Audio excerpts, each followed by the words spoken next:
Man City traveled to Craven Cottage and scraped with a win. Honestly, we really wasn't expecting this kind of result at all.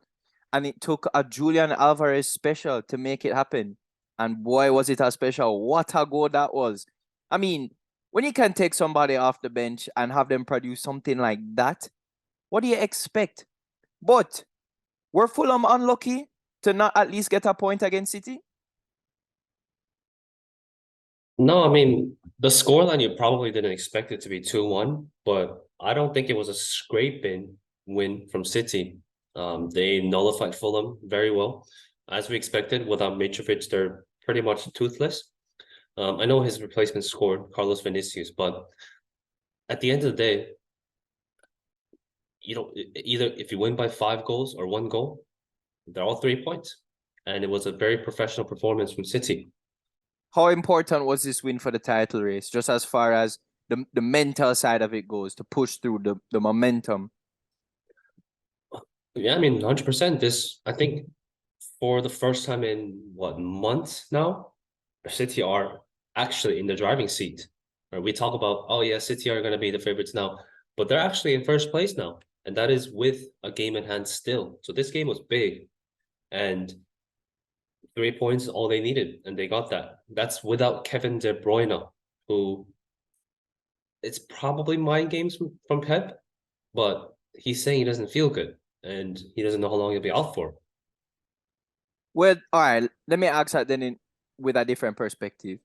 Should City be clapping Fulham more, or it doesn't matter? 4 months ago, yes. Right now, it doesn't matter. 3 points, all that matters. Points, points, points, points. That's all that matters. And speaking of points, your side got 3 against Aston Villa.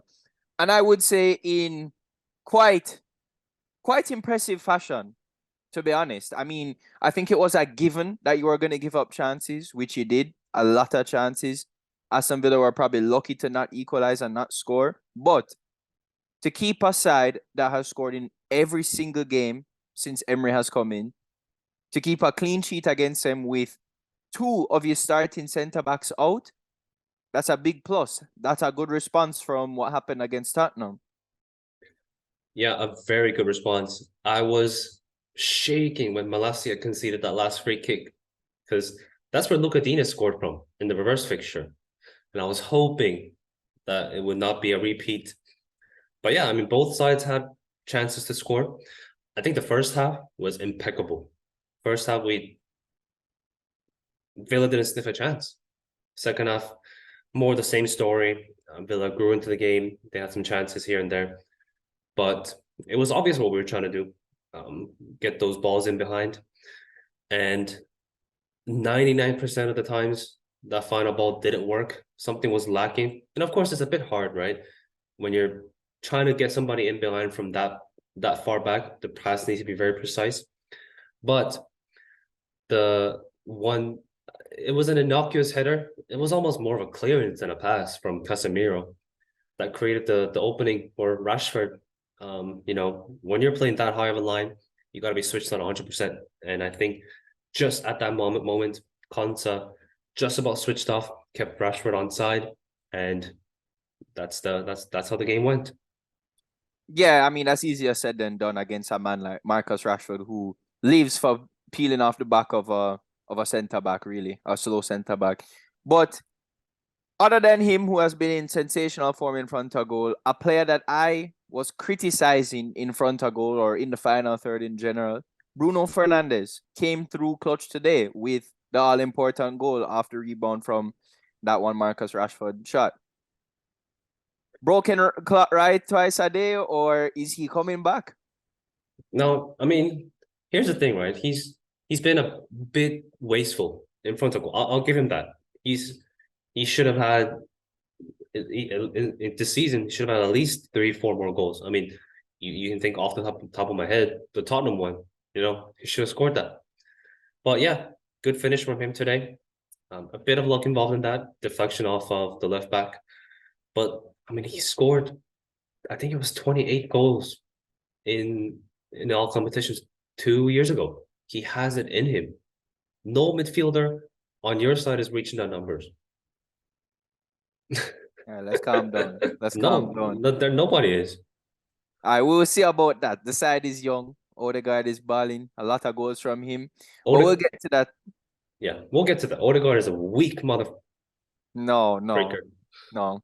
You're pushing it. No, you're pushing it. No, let's. I'm not. I'm not. He's I'm not. gonna prove. He's gonna silence you, and you're gonna eat those words. I promise you. But anyway, about this match and the hopes of the top four for you guys, because you know that's what you guys are battling for now. We've done. Say Odegaard has done secured that already. You guys know.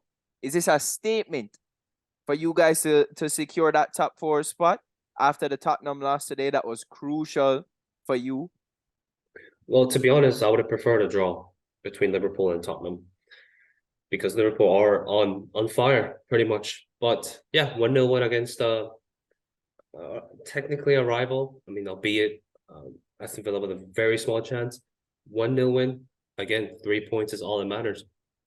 So that was huge. Now we just need realistically 3 more wins in our remaining games, and top four is pretty much secured.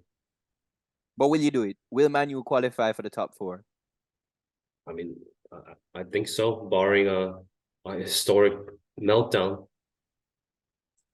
Well, you heard it there. And what about for Villa? Are they going to qualify for Europe at the very least? Maybe not Champions League, but can Villa qualify for the Europa League?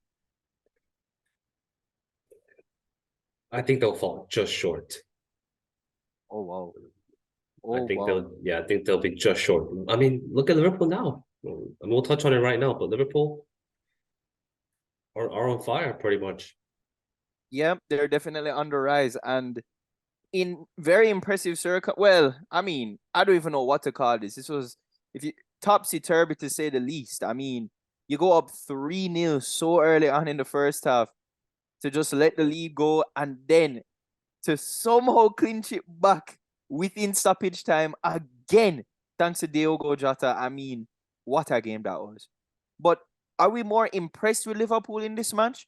Or are we more saying they should have never allowed the comeback to happen in the first place? I think both can be true. I mean, it was an impressive start to the game, right? We said it. Tottenham have no chance Liverpool's intensity. And it looked like it was going to be that case until, I mean, Tottenham hit the post, I think, twice. And of course, I mean, this is what we love sometimes, only sometimes, because sometimes it comes back to bite you. But Richarlison, who hadn't scored a single goal in the Premier League, remember the former Everton man, came back to score against Liverpool in what looked like a last-minute equalizer to save a point. But then his Brazilian compatriot just presents Jota with a gift. I'll take nothing away from the finish, but Jota should not have been on the field, right? I mean the guy's knee and the skip was bleeding to. I mean that should have been a red card, you know. But either way, impressive from both sides, to be honest. But at the end, Tottenham had to just go and do top spur things. Yeah, they lost the composure at the end. They too much energy, too much adrenaline, and Liverpool's quality came through and their experience. Thankfully for my case, because I made a bet on this one for Liverpool to win it, and they just scraped it. When I saw Richarlison score, I was like, you have to be kidding me. 3-0 up and you let this happen? And then Jota came back with the goods. So I was quite happy about that one. Because, you know, none of these sides really matter for where Arsenal finish. But speaking of Arsenal, Arsenal's performances matter where Arsenal finish. And we host Chelsea on Tuesday at the Emirates in a match that I am expecting an Arsenal bounce back victory. Well, on paper you would say that, but what worries me is the comments that I've seen from. I've seen some from Ramsdale too, but I don't need to touch on that. But especially from the captain, Odegaard.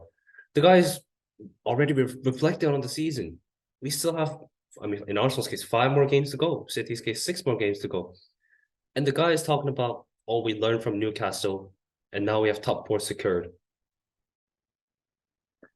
I don't know. I don't know if it was the framing, but I don't know if he necessarily is just giving up. I think we we just accept that we just have to focus on ourselves and just win every game that we can. And we just try to win every game, play what's in front of us. We can't control what City are doing or what they can do. They almost dropped points today against Fulham, so who is to say they can't drop any more points? I mean, no, I mean the guy has given up, bro. Like just you cannot come out and make a statement like that in a public interview, uh, let alone as a club captain. But I don't see why it means that. I don't see why that statement to you means he's given up. Have you never seen okay, top four secures, we don't need to talk about that. But have you never seen a player come out and say we're taking one game at a time? We still need to fight. We still need to fight for the title. None of that from the guy. I mean, maybe I am stretching, and if so, okay, maybe. But I can't fathom why he's gone and done that in an interview, in a public interview as a captain. And imagine what's being said in the dressing room. Yes, it could be worse in the dressing room, but this statement, I don't know. I think it's still a little vague. It doesn't quite tell me the full story. You guys let us know in the comments what you think. Do you think that that comment from Odegaard really says that he's given up, or do you think we still need a little bit more context? But regardless, looking at this match itself, game at a time, can Arsenal get the 3 points, or are we looking at both of these sides and saying both sides are in bad form? Well, there's bad form and there's Chelsea form. They've lost 5 in a row. So Yeah, I, that's the thing. I can't see them winning a game, even if it's not just us, like in general. They look like they could get relegated, to be honest. they're level on points with Bournemouth. Bournemouth, most people wrote them off in the beginning of the season. And now they're level on points at 39 points. Albeit the goal difference is a bit better. But yeah, it's a shambles, that club right now. And maybe this is the game for Arsenal to finally keep a clean sheet for the first time since Saliba's absence. But again, the only thing that worries me is how the players are looking at now. I mean, when we mentioned it, right? The City are actually on top of Arsenal now. How will that play out? You know, you guys had an 8 point lead at one point. So that I meant mean, that yeah, that's a good point. It does switch the perspective a bit. Somebody had mentioned to me, one of my friends mentioned that the mindset of hunter versus hunted is a whole different concept. So I wonder if that does drive Arsenal a little bit more to say, hey, you know what? What's happened has happened.